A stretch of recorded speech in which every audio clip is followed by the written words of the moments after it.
Zelo sem vesel, da je med minerali razstavljen tudi primerek fosila. Ja, tudi fosile sem zbiral. Finančno sem podprl 2 odpravi na Triglav. Iskal sem namreč nove zaloge železove rude. Namesto nje pa so mi prinesli fosile, in to z okolice Triglavskih jezer. In tega sem bil neizmerno vesel.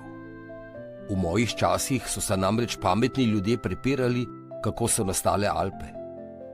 Eni so trdili, da so nastale iz vulkana, drugi pa, da so nastale iz sedimenta, ki se je kopičil na morskem dnu in se spremenil v kamnine. Z odprave v Alpe so mi prinesli amonite, izumrle glavonožce, ki so živeli v nekdanjih morjih in oceanih.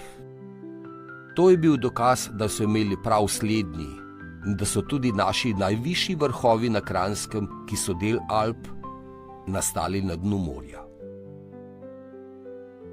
Obiščite me v Prirodoslovnem muzeju Slovenije. Morda se lahko še kaj pogovorimo. In oglejte si mojo imenitno zbirko kamnin, mineralov in fosilov.